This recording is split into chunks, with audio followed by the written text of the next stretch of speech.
আসসালামু আলাইকুম রহমতুল্লাহ। প্রিয় শিক্ষার্থীরা, আশা করি সবাই ভালো আছো। আলহামদুলিল্লাহ, আমিও ভালো আছি।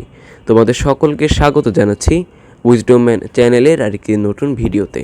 আজকে আমরা পড়ব তোমাদের সপ্তম শ্রেণীর গণিত বিষয়ের তোমাদের যে ষান্মাসিক সামষ্টিক মূল্যায়নের আগামীকালকের জন্য যে নির্ধারিত প্রশ্ন রয়েছে সেটা সম্পর্কে আজকে আমরা ধারণা লাভ করব প্রশ্নটার মাধ্যমে। এই প্রশ্নটা দেখার মাধ্যমে আমরা কালকে প্রশ্নটা সম্পর্কে জানবো এবং এর মাধ্যমে আমাদের আগামীকালকের পরীক্ষাটা সুন্দর হবে ইনশাআল্লাহ। তো দেখো, এইখানে তোমাদের জন্য যে নির্দেশনা প্রদান করা হয়েছে কালকে প্রশ্ন হিসেবে যেটা আসবে সেটা হলো কাজ 1, সাশ্রয়ী হই সঞ্চয় করি। এটা হলো তোমাদের কাজের শিরোনাম। তো এখন এটা নির্দেশনা হিসেবে যেটা বলা হয়েছে সেটা হলো যে ধরো তোমার বাসার জন্য একটি পড়ার টেবিল বানানোর চিন্তা করেছো। টেবিলটির বিশেষ বৈশিষ্ট্য হলো এর দৈর্ঘ্য এবং প্রস্থ সমান হবে। টেবিলটি বানানোর খরচ তুমি তোমার প্রতি মাসের হাত খরচের টাকা সঞ্চয়ের মাধ্যমে সংগ্রহ করার সিদ্ধান্ত নিয়েছো। সঞ্চয়ের ক্ষেত্রে শর্ত হলো প্রথম মাসে যত টাকা সঞ্চয় করবে দ্বিতীয় মাসে ঠিক তার তত গুণ টাকা সঞ্চয় করতে হবে এবং প্রত্যেক মাসে আগের মাসের সঞ্চয়ের টাকার দ্বিগুণ কী করতে হবে, সেই টাকা পরিমাণ সঞ্চয় করতে হবে। এক্ষেত্রে বিষয়টা এমন হবে, এখানে একটা উদাহরণ দেওয়া হয়েছে যে প্রথম মাসে যদি তুমি 3 টাকা সংগ্রহ করো তাহলে পরের মাসে তোমাকে তার 3 গুণ, যদি তুমি 3 টাকা করেছো তত গুণ মানে 3 গুণ অর্থাৎ 3 গুণ 3 অর্থাৎ 9 টাকা সংগ্রহ করতে হবে। তোমার সহপাঠীর সাথে আলোচনা করে তোমরা দুইজন প্রথম মাসে কত টাকা সঞ্চয় করবে তা ঠিক করে নাও। প্রথম মাসে একটি নির্দিষ্ট পরিমাণ টাকা সঞ্চয় করবে এবং এর ধারাবাহিকতায় কী করবে, কয়েক মাস সঞ্চয়ের মাধ্যমে টাকা সংগ্রহ করে টেবিলটি তৈরি করবে। টেবিলের দৈর্ঘ্য কত ইঞ্চি হবে, উক্ত টেবিলটি বানানোর সম্ভাব্য খরচ হিসাব করে প্রথম মাসে কত টাকা সঞ্চয় করবে এবং টানা কত মাস পর্যন্ত সঞ্চয় করবে তা জোড়ায় আলোচনার মাধ্যমে বিস্তারিত পরিকল্পনা করো। কীভাবে পরিকল্পনা করে কাজটি করবে তা উত্তরপত্রে ধাপে ধাপে বর্ণনা করতে থাকো। এবার প্রত্যেকে নিজের খাতায় প্রশ্নের উত্তরগুলো লেখো। নিচে যে প্রশ্নগুলো দেওয়া হয়েছে, 1 নম্বর প্রশ্ন, সঞ্চয়ের হিসাব ছক আকারে লিখো। এরপরে সংখ্যাগুলো কি ছকের মাধ্যমে সূচক আকারে প্রকাশ করা যাবে ব্যাখ্যা করো। পঞ্চম মাসে তোমার সঞ্চয়ের পরিমাণ কত টাকা হবে।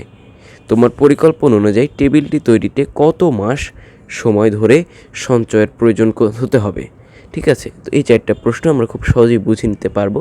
তুমি যদি একটু মাথা খাটালেই এই অংশটুকু অনেক সোজা, এটা আরও সোজা। ঠিক আছে, তো এরপরে কাজ নাম্বার 2-এ যাই আমরা। তো কাজ নাম্বার 2-এ বলা হয়েছে পরিমাপে দক্ষতা বাড়াই। দলগত কাজের নির্দেশনা বলা হয়েছে যে কাগজ কেটে একটি ত্রিমাত্রিক মডেল তৈরি করো যার দৈর্ঘ্য, প্রস্থ এবং উচ্চতা সমান থাকবে। দলগতভাবে কাজটির পরিকল্পনা করো এবং সবাই মিলে মডেলটি তৈরি করো।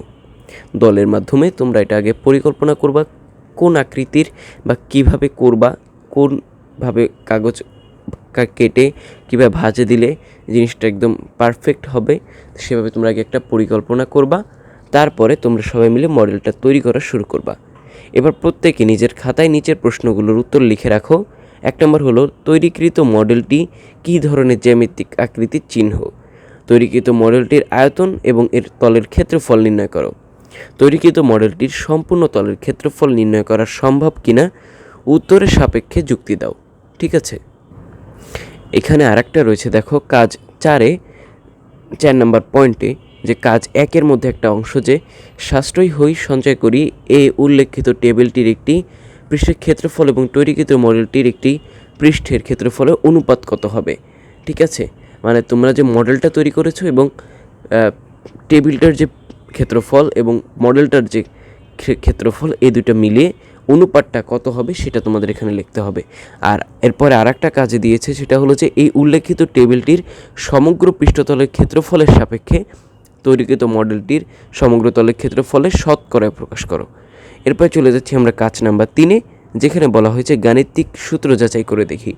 তো কাজ 1-এ বলা হয়েছে যে দলগত কাজের মাধ্যমে তৈরিকৃত মডেলটির একটি পৃষ্ঠের সমান কাগজ কেটে নাও। এবার নিচের সূত্রগুলো থেকে লটারির মাধ্যমে প্রাপ্ত যে কোনো একটি সূত্র বেছে নাও। অতঃপর উক্ত কাগজটিতে রং করে একটি মডেল তৈরির মাধ্যমে সূত্র প্রমাণ শুরু করো। ঠিক আছে, নিচে সূত্রগুলো দেওয়া হয়েছে, দেখো সূত্রগুলো হলো a + b² = a - b² + 4ab। 2 নম্বর সূত্র হলো a minus B whole square equal to a plus B whole square minus 4ab, a square plus B square equal to a plus B square whole square minus 2ab, আর a square plus B square plus C square equal to a plus B plus C square minus 2 common 2ab plus BC plus CA. তো এই চারটা সূত্র আমাদেরকে কী করতে বলা হয়েছে, কাগজে রং করার মাধ্যমে, মডেল তৈরির মাধ্যমে এই সূত্রটা প্রমাণগুলো করতে বলা হয়েছে। তো এর পরবর্তী যে কাজটা আছে সেটা হলো কাজ নাম্বার 4, সেটা হলো জ্যামিতিক আকৃতি বুঝি ও পরিমাপ করি। যেখানে একক কাজ 2-এর নির্দেশনা বলা হয়েছে, এটা দ্বিতীয় নাম্বার একক কাজ। এটা হলো যে A4 সাইজের আকৃতি বা আয়তাকার আকৃতি একটা কাগজ নাও, কাগজটি কর্ণ বরাবর কেটে 2টি অংশে ভাগ করো, অংশগুলোতে কোণ চিহ্নিত করো। 1 নম্বর পয়েন্ট, কেটে নেওয়া অংশ দুটি কোন ধরনের জ্যামিতিক আকৃতি নির্দেশ করে, আকৃতিটি দুইটির বৈশিষ্ট্য লেখো। চাঁদার সাহায্যে যে কোনো একটি আকৃতির কোণগুলো পরিমাপ করে যোগফল নির্ণয় করো। 2 নংয়ে উল্লেখিত আকৃতিটির বাহুগুলো যে কোনো এককে পরিমাপ করো এবং বাহুগুলোর মানেরকে হর এবং লব হিসেবে ব্যবহার করে যতগুলো সম্ভব প্রকৃত ভগ্নাংশ তৈরি করো।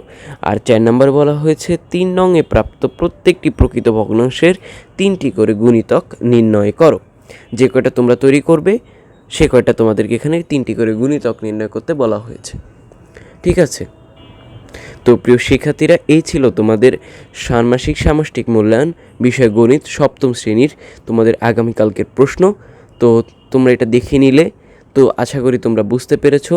তো আজকের ক্লাসটা এই পর্যন্তই। আগামীকালকে তোমাদের পরীক্ষার জন্য খুব ভালো হয় সেই দোয়া কামনা করে আজকের মতন এখানে শেষ করছি। আল্লাহ হাফেজ, আসসালামু আলাইকুম রহমতুল্লাহ।